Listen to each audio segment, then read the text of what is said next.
So, end of day one of the ICC 2016, and we've just had an interesting session tutorial from Mark Sargent, who's from the CTIA, and so he's explained with 2009, with the release of the 4G standard, otherwise known as LTE or long-term evolution, video streaming is now possible for everybody since then, and wireless standards organizations can essentially pack their bags and pat themselves on the back for good work because it's all finished and nothing more to do. Is that right, Mark?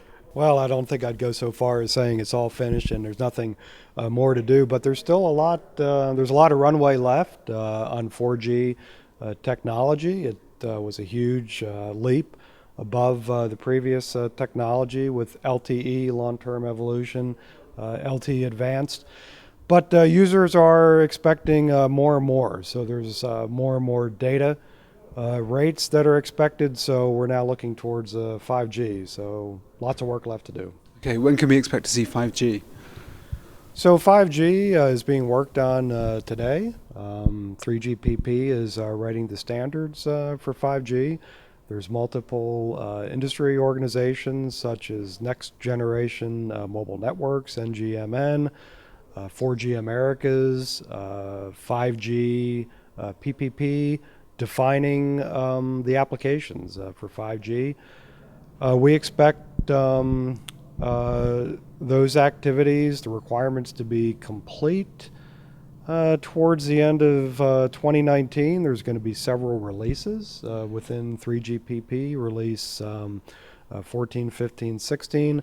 And I would expect to see commercial deployments starting around the year 2020.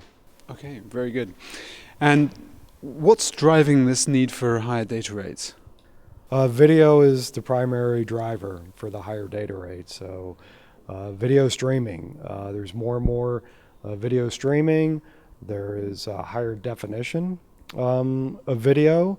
There's also applications like virtual reality that people want to utilize over the mobile networks. So that is really the primary driver because video has the highest bit rates of all these applications, and because that's growing so fast, the overall need for faster speeds is being driven by video. Okay, now you also explained that there's increasing use and interest of using the wireless networks for the Internet of Things data transfer. So it's not just about bit rates going up, but there's also need for other enhancements that can facilitate that. Could you say a few words about that? Sure, that's really the other primary application for 5G networks. We expect that to be the next revolution in wireless. So the Internet of Things, you're going to see a massive deployment of sensors doing all kinds of things. You're going to see smart traffic management.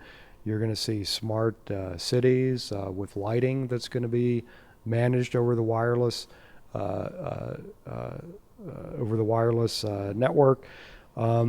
So there's lots more machine-to-machine communication. So in addition to the higher speeds you need for video, you're going to see much more interconnected things, the IoT. So that's the second part driving the requirements for 5G. Much more usage of enabling machines to talk together over the network. So the network will be specifically designed to support those applications. Okay, so some of the aspects of IoT devices, for example, some things, low power, which means irregular or only periodic data transmissions, sleep modes, wake up when there's data to be transferred, that kind of thing, and also low latency. Why is that important? So all those things are important. So we'll take low latency, for example.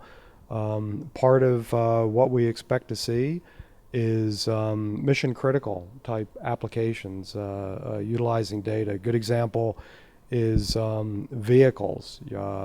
You see new technologies coming out in cars today where vehicles are going to talk to each other, vehicle-to-vehicle communication. You're also going to see vehicles talking to the infrastructure, vehicle-to-infrastructure communication. So vehicles are going to talk to traffic lights. So all this is going to improve safety, reduce collisions. It's also going to improve fuel economy. But in order for all that to work correctly, the messages have to get there very, very quickly. So if cars are talking to each other and if they want to prevent an accident, that transmission needs to have a latency on the order of just a couple milliseconds. So that's going to be designed into the network. So the network has to support that.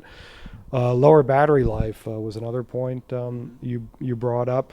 So there's going to be sensors that may be in remote locations, don't have access to electricity. The sensors are going to be powered by batteries. Some will be energy harvesting through solar, for example. And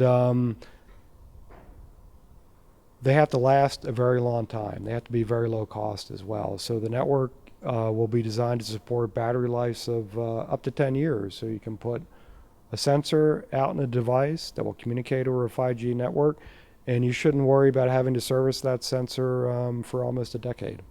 Okay, well, exciting times we live in.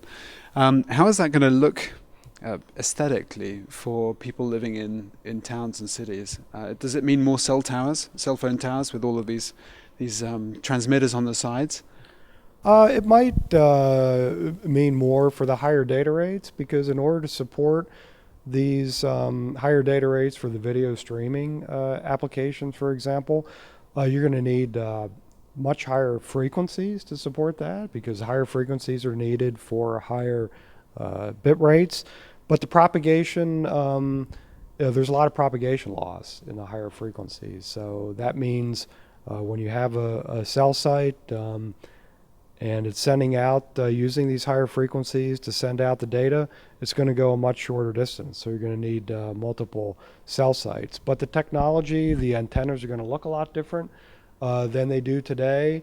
You probably will not notice them a whole lot. They're going to need to be designed so that they fit in with the cities. So you're going to see much different architectures of these antennas, and they're not going to look like they look today. Well, that's very interesting. Mark Sargent, thank you very much for taking a few minutes to talk to us about this. You're welcome. Thank you for the opportunity. And that concludes day one of ICCE, and that was the final tutorial of the day by Mark Sargent from CTIA. Thanks for watching.